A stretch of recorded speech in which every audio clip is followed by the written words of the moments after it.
Notre magasin Coop IGA Extra Montmagny et les marchés Tradition Cap Saint-Ignace sont fiers de s'associer à SEMA TV pour la présentation de cette émission d'information. La coopérative a pour mission d'offrir des produits alimentaires diversifiés et de qualité à ses membres et à la communauté, tout en contribuant au développement économique et social du milieu. Soucieuse de ses 160 employés, bonifiant l'expérience de ses membres au quotidien, notre magasin Coop de Montmagny, c'est tout cela et bien plus encore. Ensemble, on fait de grandes choses avec plus d'avantages. Bonne émission! Les Caisses Desjardins de Montmagny-Lillet, fiers partenaires de l'émission Bonjour Côte-du-Sud. Tous ensemble, nous contribuons à faire rayonner des milliers de jeunes. Desjardins, toujours là pour faire briller la jeunesse. L'année 2023 nous a permis de belles rencontres à SEMA TV et on vous propose d'en écouter ou plutôt d'en réécouter quelques-unes.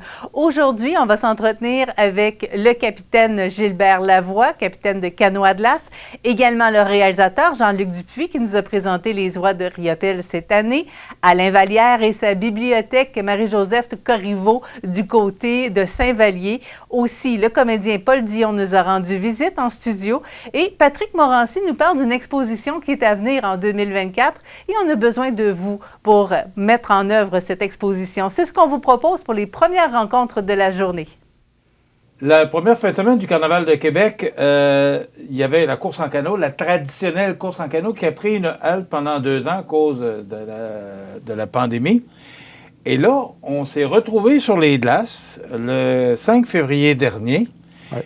Et l'équipe de Montmagny, dont je suis très fier, a remporté la première, pas la première victoire, mais la victoire dans la classe, c'est important de le mentionner, classe sport du Carnaval de Québec, Gilbert Lavoie, qui était accompagné de Vincent Cordeau, Simon et Michel Fortin, Daniel Tremblay de l'Île aux Coudes. Je devrais dire le capitaine Gilbert Lavoie. Merci d'être avec nous. Bien, merci, ça me fait plaisir, Michel. Gilbert, comment ça se passe? Parce que on imagine sur le fleuve, en plein hiver, en plein mois de février, en plus qu'on avait eu une vague de froid le vendredi et le samedi, on a connu des records de froid, le moins 50. Comment ça se passe? C'est quoi l'idée d'aller s'acheter sur le fleuve, là, pour faire une course en canot? On dit souvent qu'il faut être un peu fou pour faire ce sport, parce que c'est un sport extrême, mais moi je dis que c'est le plus beau sport au monde. D'abord, dans le décor où on le pratique, hein, on est en plein air, on est sur le fleuve. Puis à Québec, c'est encore un décor merveilleux, hein, avec le château Frontenac d'un côté, Lévis de l'autre côté. C'est la course la plus prestigieuse. Mais à des moins 30 et plus, on évite de... On prend un break une journée ou deux quand il fait des temps comme ça. On fait d'autres entraînements. Qu'est-ce que ça prend, Gilbert? Ne va pas sur le fleuve en plein mois de février courir avec un canot qui veut, là. Non. Ça prend de l'entraînement, là. Oui, c'est ça. Comme on le dit souvent, on se met pas en forme à faire du canot. Il faut être en forme avant d'en faire parce que là, c'est trop dur, là. Si tu commences à zéro et tu fais du canot pour compétitionner, ça marche pas. Il faut que tu aies une bonne condition physique, que tu essaies de maintenir la condition physique toute l'année d'abord, puis parce que c'est pas facile de réunir des gens à faire du canot à des fréquences assez rapprochées. Pour en faire souvent, là, c'est plus compliqué qu'autrefois. Qu'est-ce que ça prend comme entraînement? Bien, ça prend... aujourd'hui, on demande beaucoup de cardiovasculaire, hein, et ça prend de bonne chimie entre les équipiers, là, ça prend de bon ensemble. Puis, idéalement, quand tu n'en es pas à ta première année, c'est plus facile. Quand tu as des recrues dans le canot, des fois, tu as l'impression de recommencer. Il faut que tu enseignes un peu les méthodes, mais c'est vraiment un beau sport. Puis c'est... oui, évidemment qu'il faut être en bonne forme pour pouvoir performer au minimum, là. Bon, vous étiez dans la classe sport. Oui. C'est quoi la classe sport par rapport... est-ce qu'il y a différentes catégories? Oui, aujourd'hui, il y a beaucoup plus de participants. D'abord, la course en canot est dans les fins des années 70, début 80, il y avait à peu près entre 12 et 15 canots au total dans les deux classes. Puis maintenant, il y en a près d'une soixantaine. À Québec, la semaine dernière, le 5 février, on était à 55 sur le départ, dont 24 dans la classe sport. Puis maintenant, c'est séparé comme en 4 catégories. La plus haute compétition, c'est la classe élite. Ça, tout le monde peut s'en aller dans la classe élite, mais on s'entend que tout le monde ne peut pas se classer dans les premiers dans la classe élite. Ça prend vraiment des équipes vraiment bien entraînées, bien formées, puis avec un équipement. Vous avez déjà fait partie de... Oui, on a couru... moi, j'ai participé pendant environ 38 ans dans la classe élite. OK. Vous étiez 9e au départ, oui. Quand même, sur 24? Oui. C'est bon? Oui. Et c'est quoi? Comment ça se passe? Est-ce que c'est le... Est-ce qu'il y a un peu comme on fait en course automobile, là? C'est que... Oui. Il y a une préliminaire? Bien, à l'époque, il y avait toujours une préliminaire avant la course. Maintenant, c'est les points que tu peux accumuler avec les courses précédentes. Mais avec la pandémie, ça a été un tirage au sort pour cette année. Cette année, on repartit comme à zéro, fait que ça a été un tirage au sort. Il n'y a pas de préliminaire maintenant avant chaque course. Puis pour les courses subséquentes, c'est ton rang, ton classement de la course précédente qui détermine ton rang de départ. Donc, pour cette année, c'était vraiment un tirage au sort. On était 9e sur 24. C'était pas si mal. On était, oui, dans le milieu d'un peloton. Là, c'était assez corsé au départ, mais on s'en est bien tiré.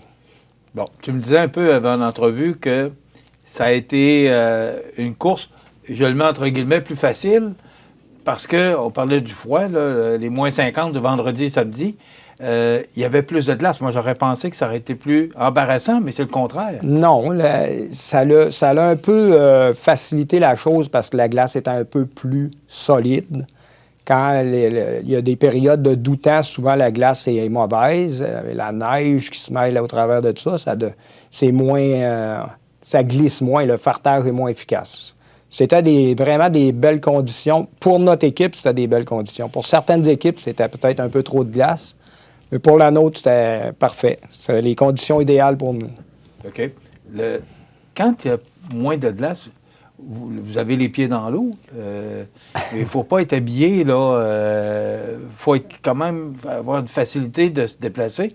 Vous n'avez pas des bottes jusque-là, là. Comment vous êtes habillé? Non, on n'a pas de dry suit, là. C'est plus des sous-vêtements, oui, de bonne qualité, avec comme un sou de ski de fond par-dessus, c'est tout, là. On ne s'habille pas plus que ça. Au niveau des chaussures, c'est des chaussures en néoprène avec des crampons, naturellement, avec des souliers à crampons. Puis il y a différentes... maintenant, il y a différentes sortes d'équipements, là, vraiment des équipements plus high-tech que d'autres. Mais dans l'ensemble, il ne faut pas avoir peur de se mouiller. Fait que donc, on n'est pas vraiment protégé contre ça, mais non plus, c'est pas si... On va pas dans l'eau souvent en haut du genou, là. Ça va arriver en poussant, mais à part de ça, c'est... À moins que tu tombes à l'eau. Ça arrive à chaque compétition. Il finit par avoir quelqu'un qui se sauce un peu plus, là, mais... Qu'est-ce qu'on fait? On le récupère aussi? Oui, bien, si... ça va arriver des fois à des gens moins expérimentés, mais ça m'est arrivé déjà à moins 25 là, de tomber à l'eau, mais il ne faut pas que tu lâches le canot. Il faut que tu tiennes le canot, puis il faut que ton équipage continue d'avancer. Fait que toi, tu peux te récupérer puis réembarquer dans le canot. Puis... Mais le cœur en prend un coup dans ce temps-là. Hein? Il a envie d'arrêter, mais ça prend quelques minutes avant de reprendre la cadence. Puis, vous étiez... il y avait toi, il y avait Vincent, Simon, Michel. Ça veut dire que vous étiez 5 membres d'équipage. Il me semble que dans le temps, il était plus que ça. Est-ce que c'est un maximum? Au début, maintenant, les équipes, vraiment, c'est 5 membres d'équipage. Au début des compétitions du carnaval, même avant, il y a eu des courses avant le carnaval de Québec. Donc, mon père a participé. Eux, ils étaient 7 hommes d'équipage avec le capitaine, mais dans des canots beaucoup plus courts. À ce moment-là, ça prenait vraiment de banquises solides là, pour les porter parce que ça faisait un poids vraiment intense au même endroit. Là. C'était ta 45e course. Oui.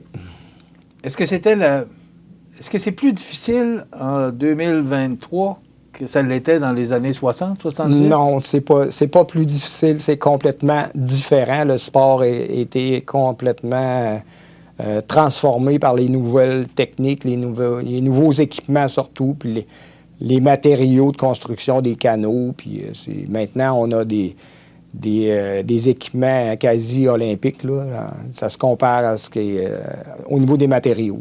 Sans rien enlever, 2023, ce que je comprends, c'est que c'était plus dur dans les années 60, 70? Oui, physiquement, c'était plus dur, mais c'était moins cardiovasculaire. C'était plus une question de force physique. Parce que les canaux étaient très lourds.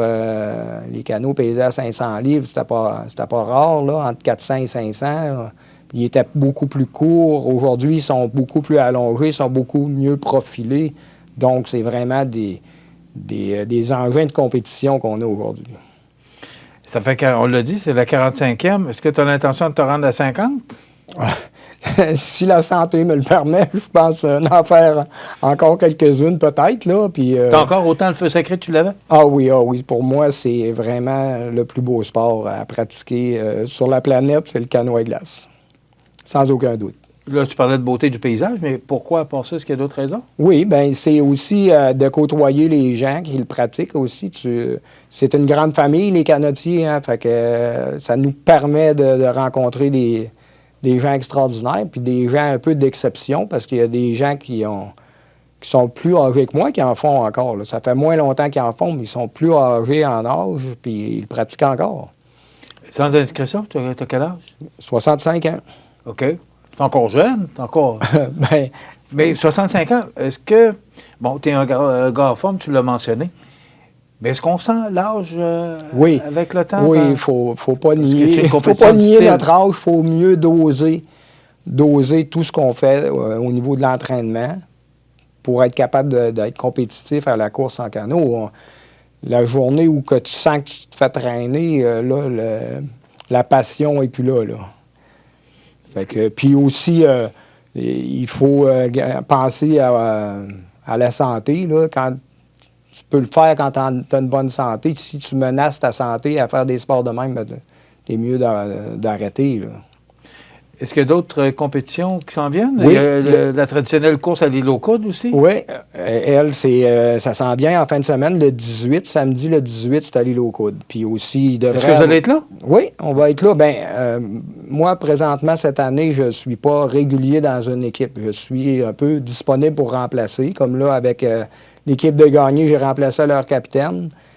Puis aussi, je suis disponible, les gens le savent, durant la semaine, il y a des gens qui ont des empêchements, ils ont des blessures, mais je ne veux pas y aller avec n'importe quelle équipe, je veux y aller avec une équipe qui a un peu d'expérience. C'est plus le fun, l'effort est moins grand aussi pour réussir le parcours dans des temps normaux. Là. Est-ce qu'il y en a d'autres? Parce que là, on connaît celle de Québec, l'île aux Coudes, mais les autres? Oui, il y a le circuit en compte 5. Il y a l'île aux Coudes. Après ça, ça va se transporter à Port-Neuf. Après ça, à Rimouski. Puis la dernière, c'est le Grand Défi ou la Grande Virée, maintenant qui appelle à Québec. Ça finit le 11 mars. Il y en a pour les 4 prochaines fins de semaine. Et le 11 mars, elle est à quel endroit? Elle n'est plus dans le bassin Louise. Le départ n'est plus là. Et elle se fait sur les battures de Beauport. À partir de la rivière Saint-Charles, dans ce coin-là, aller jusqu'à l'île d'Orléans. Mais dans les années 60-70, c'était au Bassin-Louis. Oui. Il y en avait une, et c'était celle qui était au Bassin-Louis? Oui. OK. Alors, il y a celle encore du Bassin-Louis, mais plus dans le Carnaval. Là, maintenant, c'est la traversée Lévis-Québec. Bien, celle du Carnaval est toujours là.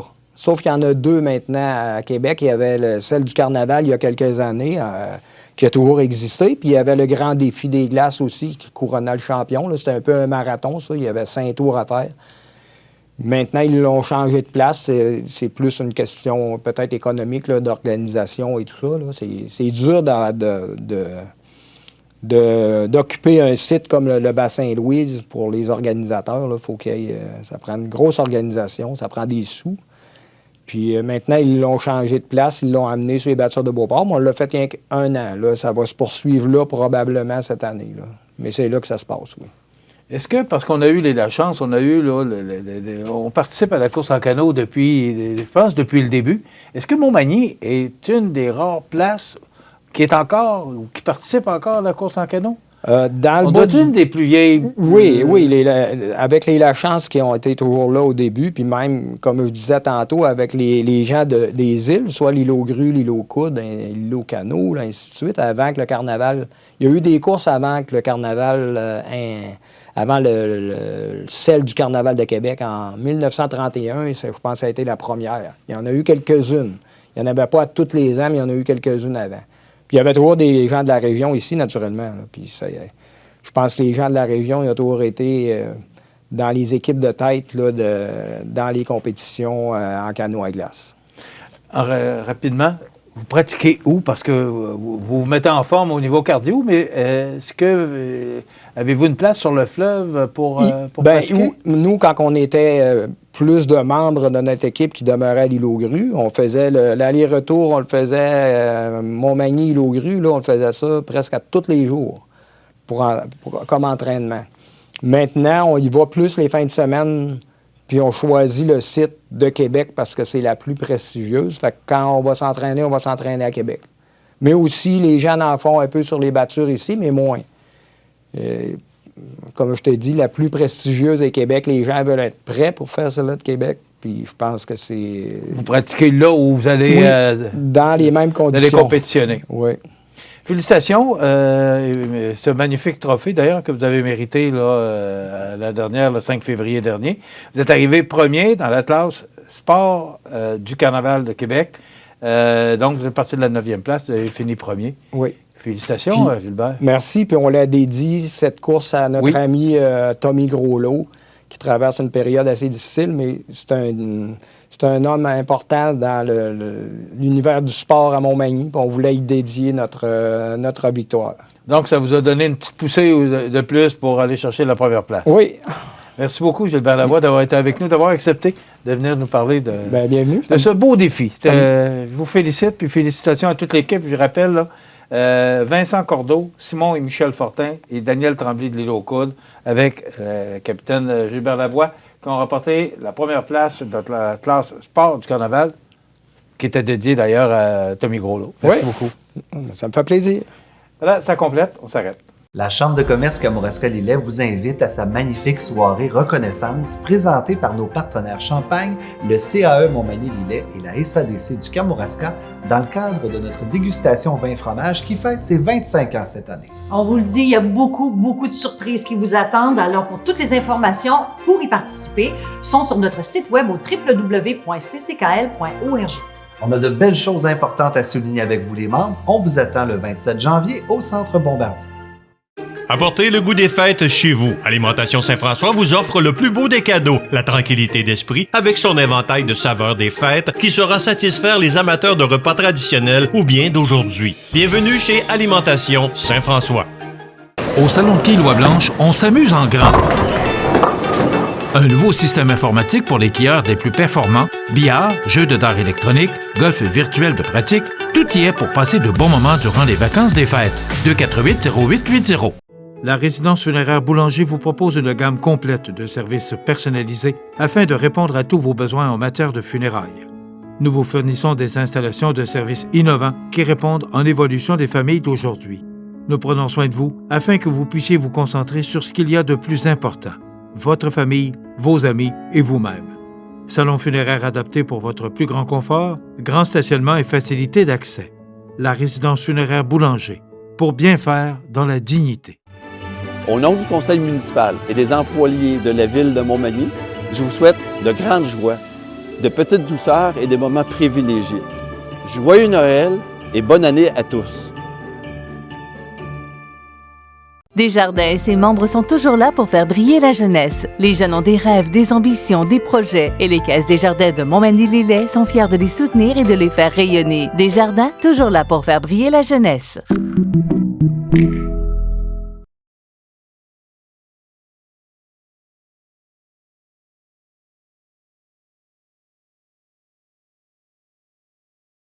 Alors, j'ai le grand plaisir d'avoir M. Jean-Luc Dupuis avec moi ici, qui vient de venir nous présenter son film magnifique qui s'intitule « Les oies de Riopelle ». Et franchement, là, par où commencer? Parce que je vous dis, Jean-Luc, j'ai moi-même été saisi d'une grande émotion à la vue de votre film, et je pense que tous les spectateurs qui étaient là ont été saisis de cette émotion-là aussi. Et je pense que vous vous en êtes aperçu d'après ce que vous me disiez. Hein? Oui, écoutez, ça me laisse un peu dans un état particulier parce que ça fait tout effacer la fatigue, les milliers d'heures de fatigue de faire un document comme ça. On le fait pour le public, hein? On le fait pour qu'ils s'amusent, passent un bon moment, puis qu'ils apprennent en même temps. Et quand on le sent dans l'audience, c'est palpable, hein? Je ne connaissais pas ça, moi, de palper dans une audience que les gens réagissent à un film. Et ici, à Montmagny, vous l'avez senti particulièrement, c'est ce que vous disiez, là. Ah oui, tout à fait. Les gens de Montmagny sont en train de s'approprier, justement, ce que j'appelle l'espace Riopelle, le centenaire qui a décollé au mois de mars, demandé par la Fondation Riopelle, est en train d'atteindre son objectif, c'est-à-dire de faire connaître à tous les Canadiens, puis en Europe, parce qu'actuellement, le film est sur la plateforme TV5 Monde et sur la plateforme Art Film. Je suis allé à Bucarest, en Roumanie, et on essaie de rentrer dans le milieu qui est des anciens pays communistes. En France, évidemment, Riopelle a passé beaucoup de temps, mais en un an, faire connaître autant Riopelle, c'est vraiment un tour de force de la Fondation Riopelle. Et vous étiez participant avec la Fondation Riopelle qui vous a soutenu, je crois, pour le film. Tout à fait. J'avais fait un documentaire ici qui s'appelle « L'île aux oies ». Puis lorsque la Fondation a lancé la grande opération du centenaire, on m'a demandé... Je pense que tu es le mieux placé peut-être pour faire un documentaire sur Riopelle et l'archipel de l'île aux Grues, de l'île aux oies, puis de Montmagny. Au début, je n'avais pas quelle approche faire, mais j'ai vu, d'après toutes mes recherches, que la partie pourquoi Jean-Paul Riopelle s'est tellement attaché à la Grande Oie Blanche, il y avait un vide là. Alors, je suis rentré dans ce sujet-là et qui... à travers l'histoire, ont emmené progressivement Jean-Paul ici, dans ce pays-ci, avec Champlain-Charest, les gens de l'île aux oies, de l'île aux Grues et la population de Montmagny. Vous le faites admirablement bien, c'est ce que je peux vous dire. En tout cas, personnellement, quand je vous dis, j'ai été beaucoup touché par votre approche, qui n'est vraiment pas qu'une simple approche documentaire. C'est une œuvre d'art que vous avez fait finalement. Bien, écoutez, les gens vont voir dans ce documentaire-là qu'il y a 40 œuvres. Ça passe un peu inaperçu, mais si ce n'était de Iseult Riopelle qui m'a donné la permission de les présenter, en fait, c'est un documentaire qui est en même temps une conférence, qui est en même temps une exposition. Alors, et je pense que ma grande chance, c'est d'avoir réuni dans le même documentaire la fille de Riopelle, la dernière femme de Riopelle, le plus grand collectionneur de Riopelle, le plus grand Simon Blais, le plus grand galériste, Champlain-Charest qui était son ami, Lise Gauvin qui était une écrivaine émérite et surtout Gilles Gagné avec toute l'histoire liée avec sa famille puis l'île aux oies. Oui, c'est une histoire beaucoup plus personnelle et d'amitié en plus avec Riopelle. Tout à fait. Il était jeune quand il a connu Riopelle. C'est Champlain-Charest qui a décidé que c'était ce petit gars-là, parce qu'il y avait une femme, ce jeune guide-là, qui lui apparaissait le meilleur.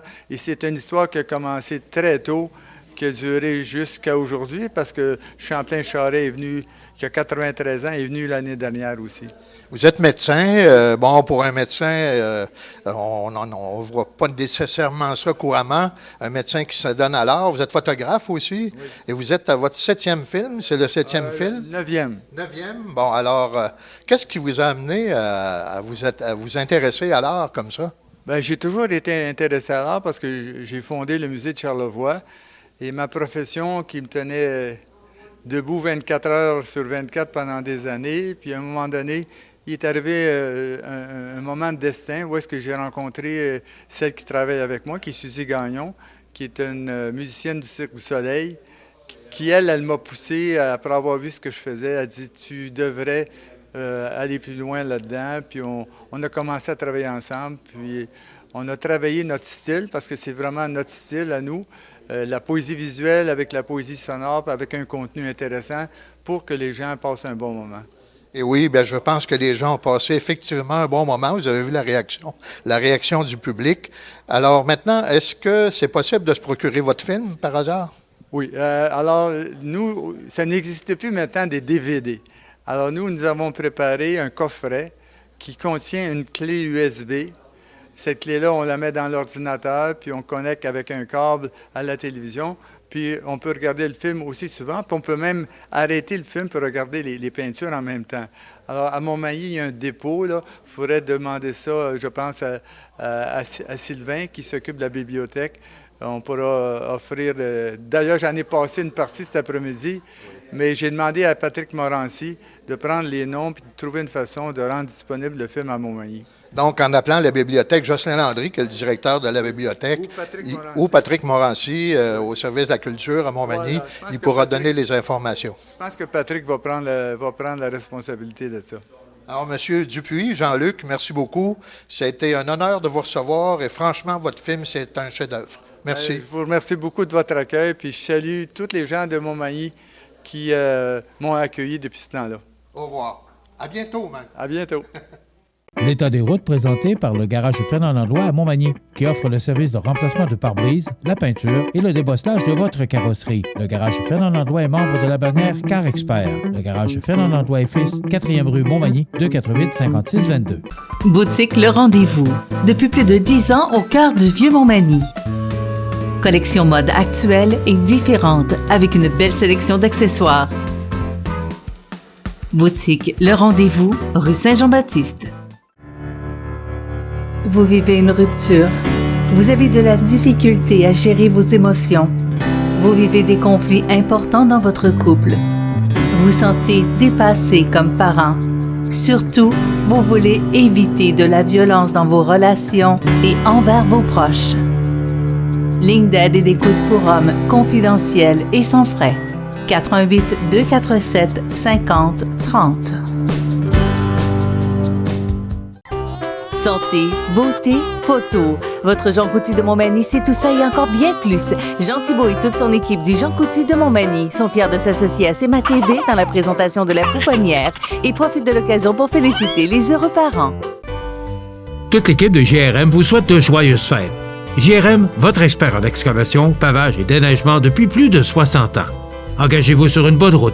Choisissez JRM, qui vous souhaite une belle et heureuse année.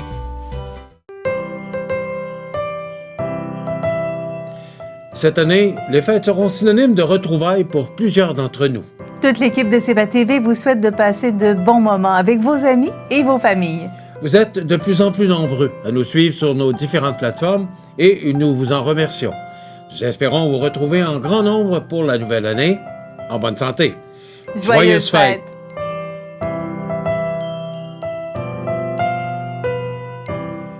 Les anniversaires IGA vous sont présentés par votre magasin Coop IGA Extra de Montmagny, qui vous rappelle que bien manger, ça commence dans votre magasin Coop IGA Extra de Montmagny. Venez vivre la différence à votre magasin Coop IGA Extra de Montmagny. Vous regardez CEMA TV, le réseau de l'information sur la Côte-du-Sud. CEMA TV s'est déplacé du côté de Saint-Vallier pour vous montrer ce fameux projet avec l'église de Saint-Vallier.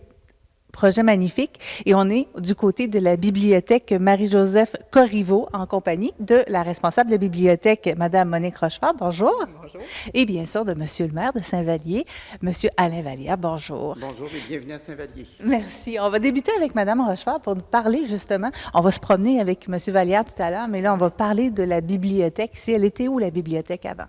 Elle était en dessous de l'église, ni plus ni moins. À côté de la salle municipale. Et puis, comme il y avait besoin des locaux, on a déménagé pour s'en revenir ici par après. Donc, c'est pour le mieux? Oui, pour le mieux. Ah oui, beaucoup mieux. Pouvez-vous nous la présenter, cette bibliothèque? Oui. La bibliothèque, ça fait déjà 36 ans, certains qu'elle existe, même peut-être plus. on a été la majeure partie du temps ici, au sol de l'église. Dans le projet de l'église, il était convenu que la bibliothèque s'en viendrait ici, dans la sacristie, anciennement. C'est un espace absolument magnifique, un grand espace que vous avez maintenant pour cette bibliothèque. Oui. Qu'est-ce que vous pensez faire avec cet espace? J'espère que ça va devenir un troisième lieu, comme on appelle, que les gens vont pouvoir en profiter pour venir lire, s'installer, peut-être même prendre un café à l'occasion. Et aussi l'heure du conte pour nos jeunes, qu'on devrait remettre sur pied bientôt. Donc, plusieurs activités qui vont repartir et qui vont s'installer ici? Oui, effectivement. Donc, on invite les gens à venir prendre possession de ce lieu magnifique qui est la bibliothèque Marie-Joseph Corriveau. Donc, c'est très simple. Vous savez où est l'église? Oui. Vous savez où est la bibliothèque? Bien, on va parler du projet de l'église maintenant avec M. Vallière. M. Vallière, ça a commencé comment ce projet-là?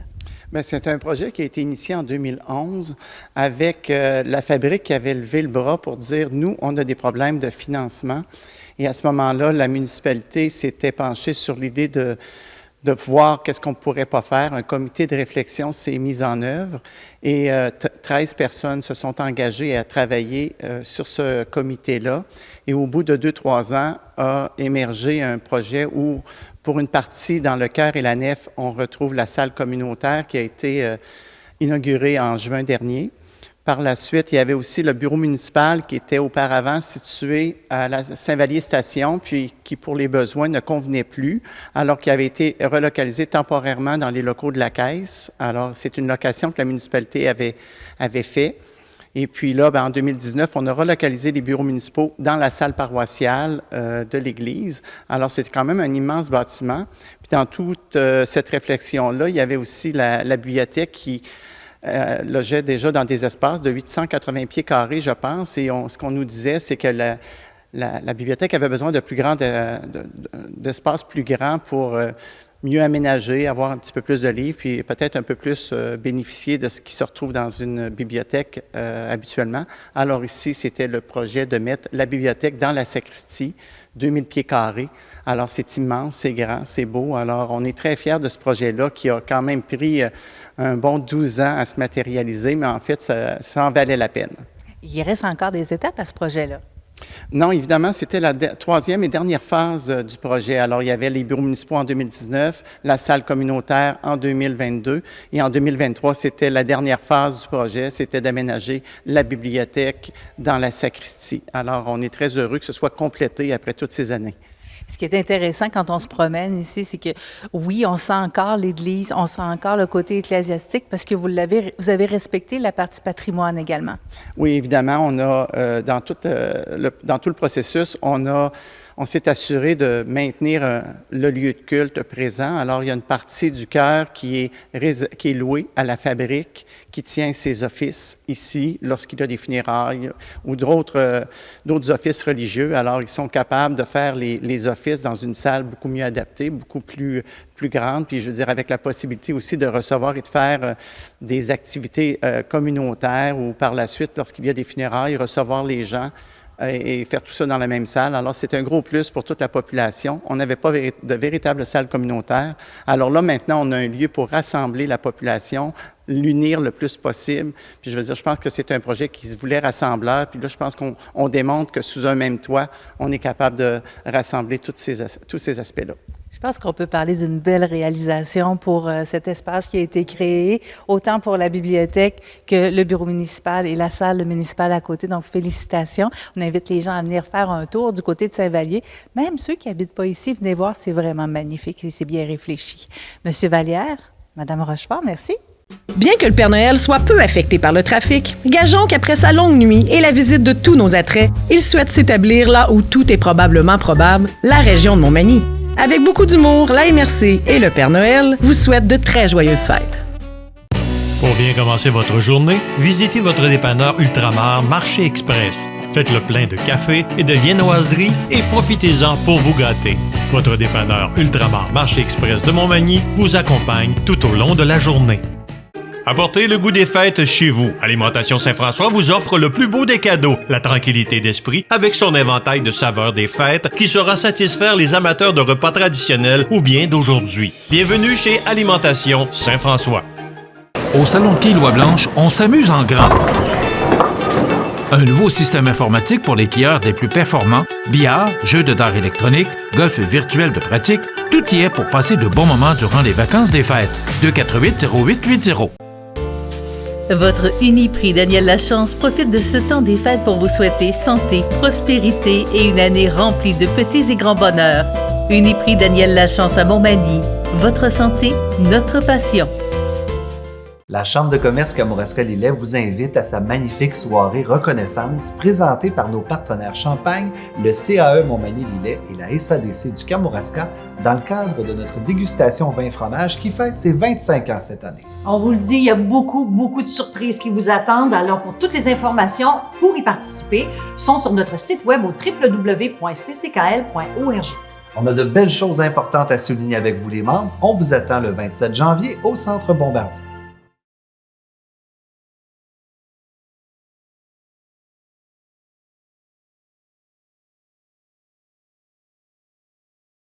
Vous l'avez dit hier, on remplace Michel Momigny aujourd'hui. On a décidé d'inviter Paul Dion à la place. Hein? C'est une belle surprise. Bonjour, Paul Dion. Bonjour. Ça va bien? Oui. Bien, je suis contente de vous voir à Montmagny. Vous êtes originaire de Montmagny. Ah ben oui, écoute, je suis né à Montmagny, en fait, et puis j'ai resté à Montmagny jusqu'à l'âge de mon départ pour l'école de théâtre, c'est-à-dire 21 ans.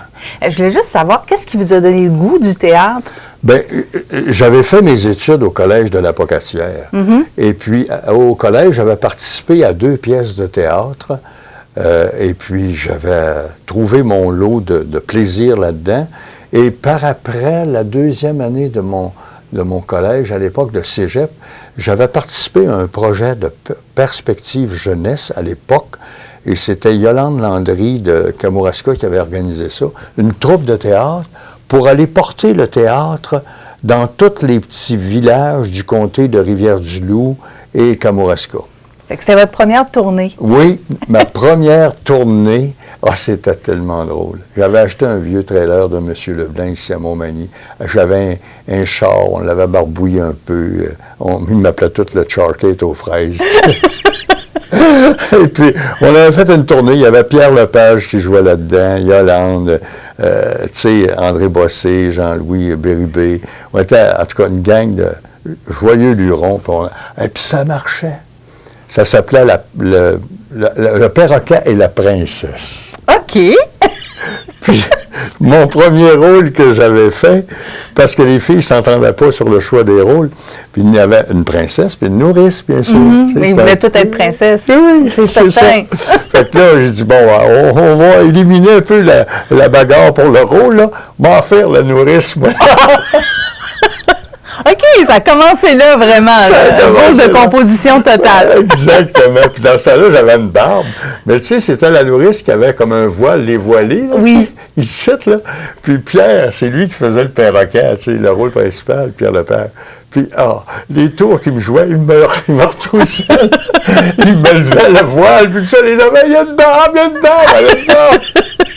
J'avais changé ma voix comme ça. Donc, ça a été vraiment là, un moment marquant pour vous. Ah oui. Puis, vous avez eu la possibilité ensuite de partir d'ici puis d'aller étudier en théâtre, ce qui n'est pas facile. Parce que pour les gens qui ne le savent pas, toute personne qui veut étudier, devenir étudiant pour faire du théâtre, doit passer des auditions. Et ça, c'est bon pour toutes les écoles au Québec. Oui. C'est très sévère. Oui, c'est très sévère. Écoute, si je peux te parler, nous, quand on a passé l'audition, quand j'ai passé l'audition à Sainte-Thérèse, on était aux alentours de 250-300, et puis ils en ont pris 25, dont 16 gars et 9 filles. Puis il n'en sort pas 25 à la fin des 3 années d'études. On a fini à la fin parce qu'ils font des éliminations à chaque session, et à la fin de la 3e année, quand on a eu terminé, on était 6. 3 gars, 3 filles. Et de ces 6, là, combien ont fait carrière?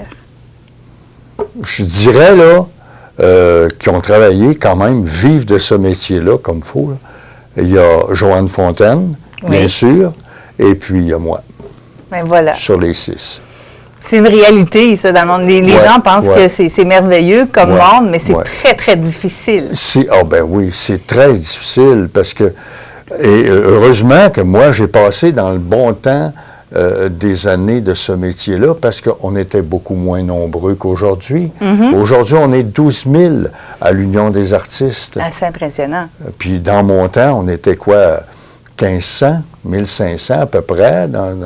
Et alors, et puis en même temps, c'est que les grosses compagnies comme Radio-Canada, TVA et Télé-Québec, c'est eux autres qui produisaient énormément. Surtout Radio-Canada, c'était pour les artistes, les acteurs-actrices, notre vache à lait.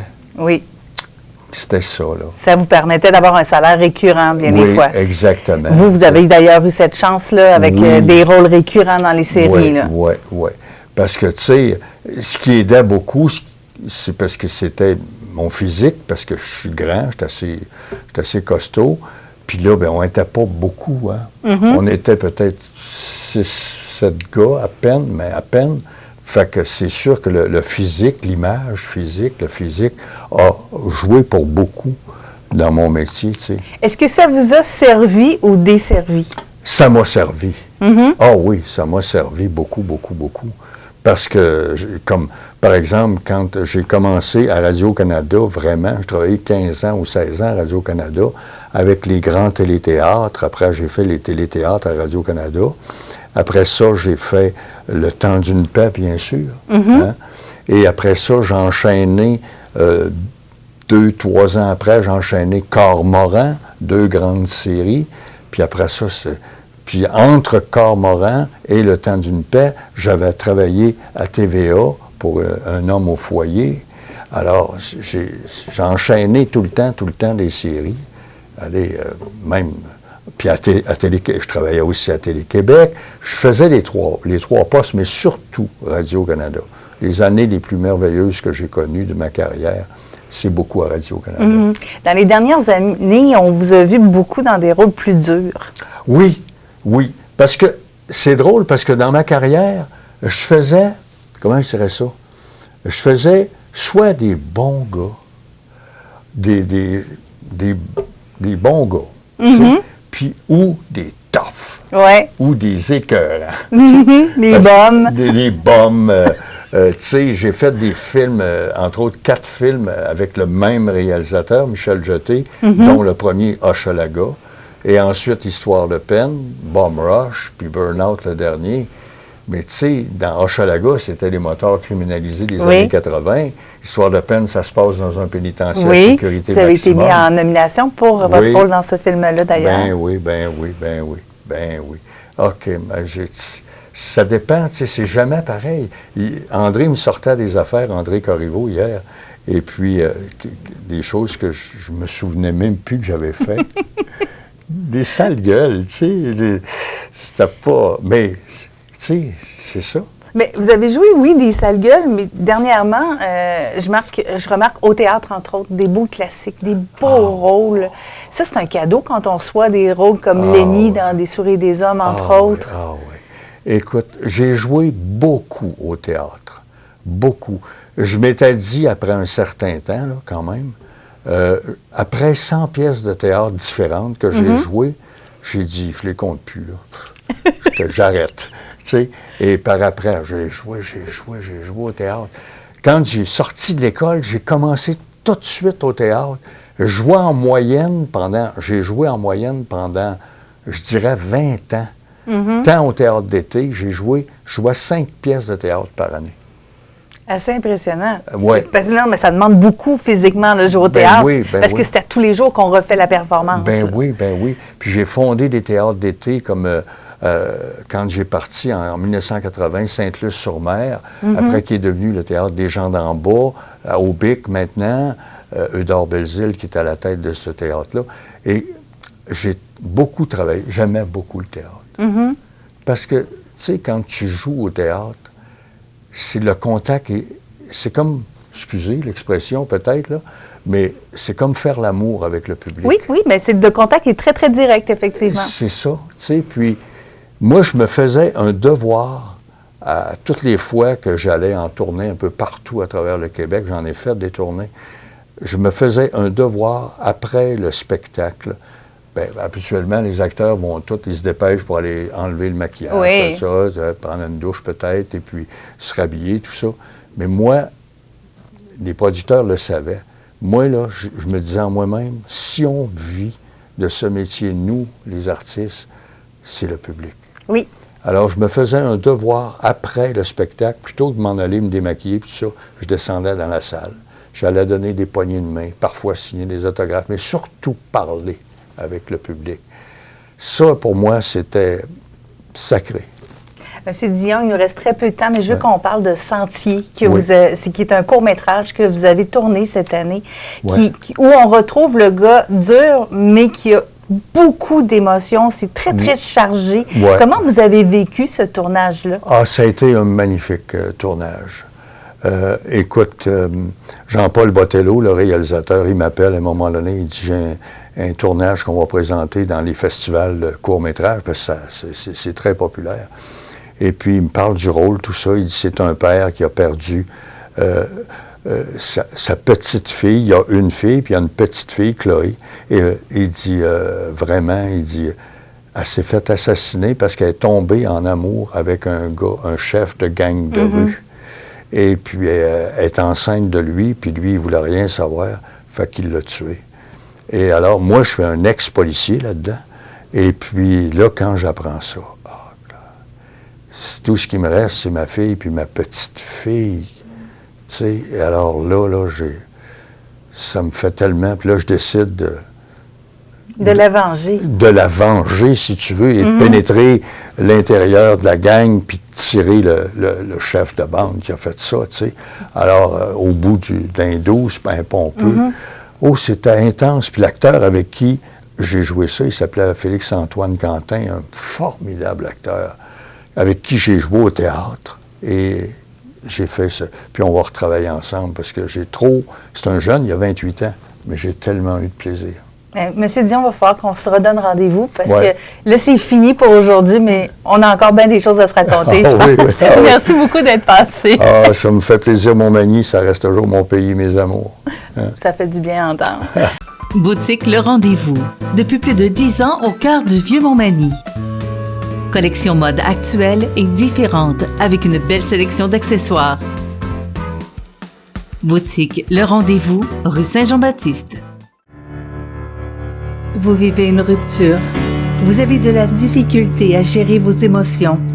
Vous vivez des conflits importants dans votre couple.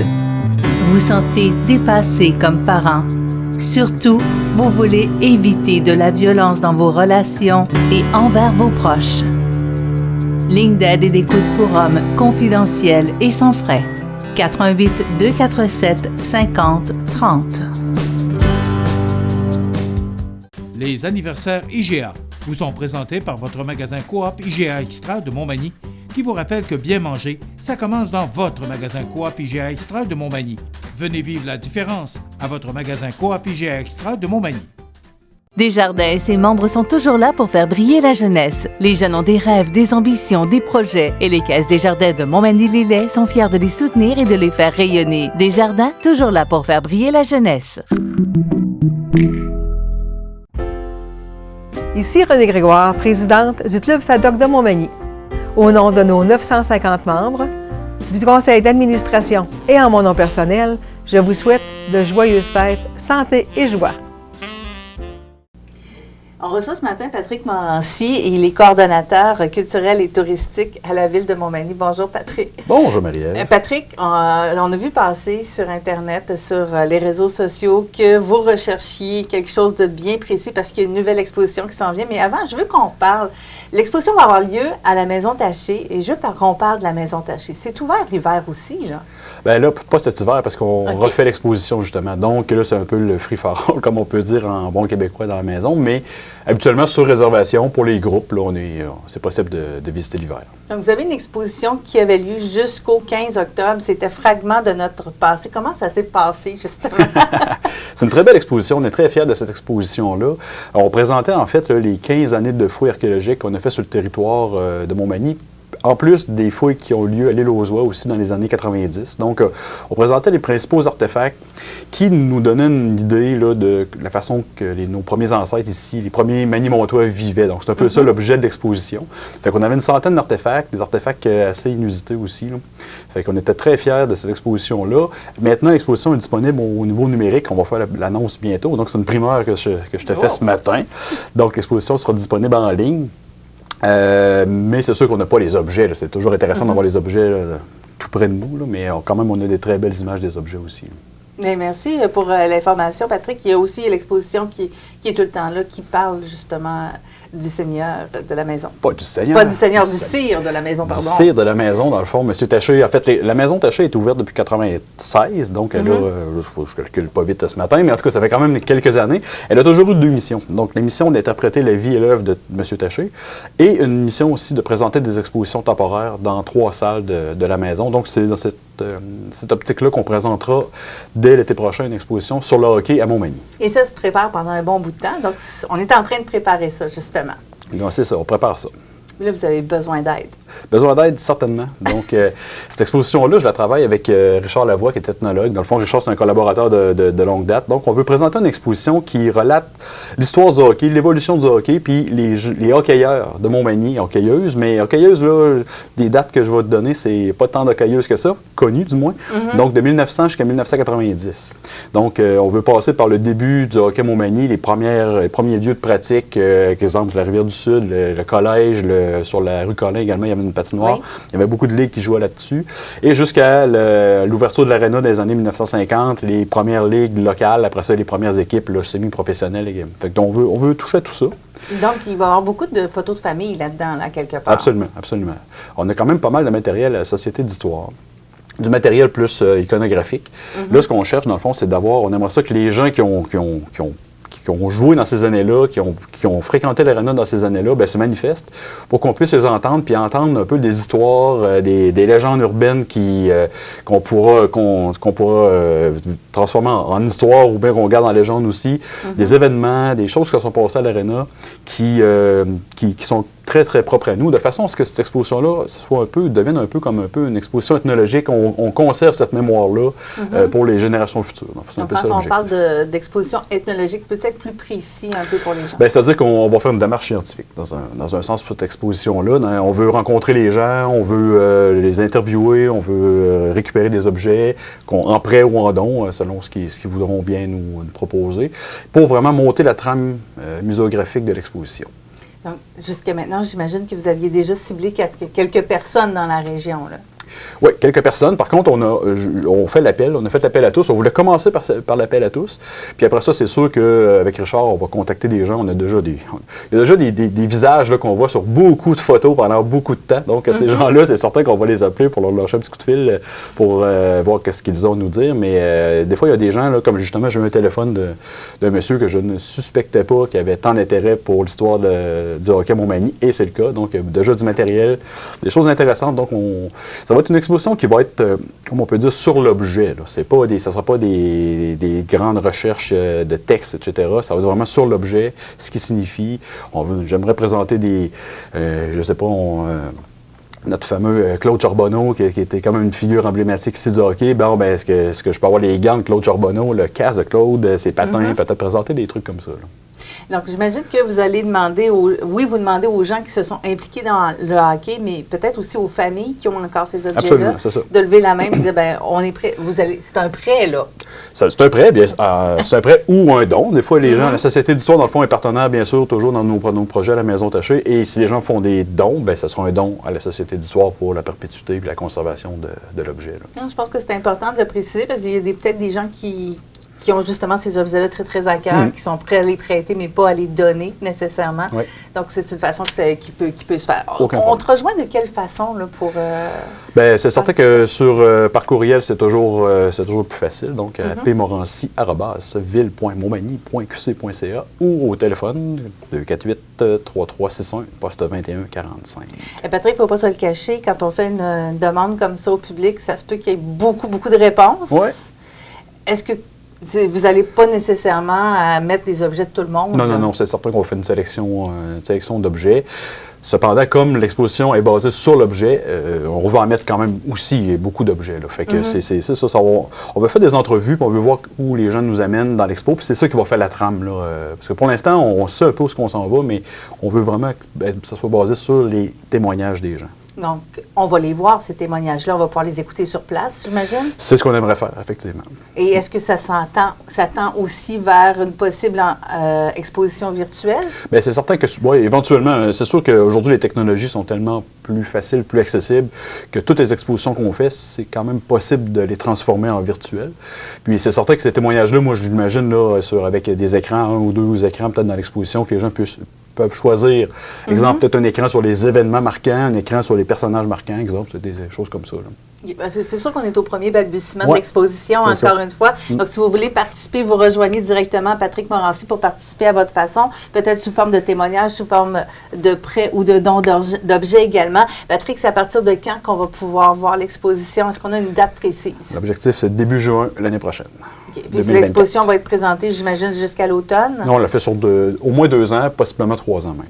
Donc, on aura du temps aussi. Puis, habituellement, il y a des beaux lancements à ce moment-là. Donc, j'ai comme l'impression qu'on va en entendre parler puis qu'on va revoir des gens qu'on n'a peut-être pas vus depuis un bout de temps, mais qui vont pouvoir nous parler justement de cette belle période de hockey. Parce que 1900 à 1990, il va y avoir du monde. Oui, puis en même temps, moi, je voulais le faire jusqu'à aujourd'hui au départ, là, vraiment, mais ça devient trop complexe des années 90. Il y a encore des gens aussi qui sont très actifs. Donc, on le fait jusqu'à 1990. Et puis après ça, ça sera une partie remise pour la suite des choses. Donc, pour Samuel Blais et les autres, on les verra dans une autre exposition. Exact. Voilà, pour paraphraser. Merci beaucoup, Patrick Morancy, d'être passé ce matin. Donc, on rappelle peut-être la façon de vous rejoindre la plus simple, c'est par courriel, pmorancy@ville.montmagny.qc.ca. Sinon, il y a toujours le numéro de téléphone 88 248 3361, poste 2145. Et rendez-vous sur le Facebook de la Ville de Montmagny, entre autres, pour avoir ces coordonnées-là. Puis déjà, il y a une photo qui va probablement faire se questionner certaines personnes. Essayez de trouver c'est qui. Et ce n'est pas les Canadiens de Montmagny qui sont venus jouer à l'Arena. Voilà. C'est une autre histoire. Merci, Patrick.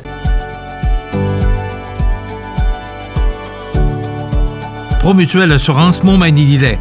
21 000 membres, 3 bureaux, 50 emplois chez nous. 88 248 7940. La Chambre de commerce Kamouraska-Lillet vous invite à sa magnifique soirée reconnaissance présentée par nos partenaires Champagne, le CAE Montmagny-Lillet et la SADC du Kamouraska dans le cadre de notre dégustation vin fromage qui fête ses 25 ans cette année. On vous le dit, il y a beaucoup de surprises qui vous attendent. Alors, pour toutes les informations pour y participer, sont sur notre site web au www.cckl.org. On a de belles choses importantes à souligner avec vous les membres. On vous attend le 27 janvier au Centre Bombardier. Votre Canadien Tire Montmagny vous offre un inventaire complet pour votre magasinage. De plus, retrouvez un immense choix de produits pour votre animal de compagnie. Votre Canadien Tire à Montmagny, la place par excellence pour magasiner à Montmagny.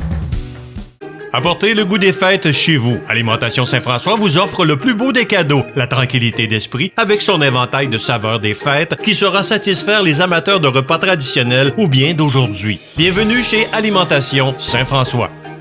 Au Salon de quai Loi-Blanche, on s'amuse en grand. Un nouveau système informatique pour les skieurs des plus performants, billard, jeux de dards électroniques, golf virtuel de pratique, tout y est pour passer de bons moments durant les vacances des fêtes. 248-0880. Soyez bien informés.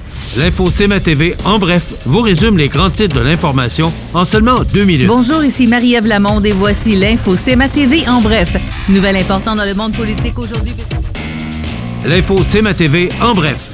2 minutes de nouvelles locales, régionales, nationales, internationales et sportives. L'info CMA TV, en bref.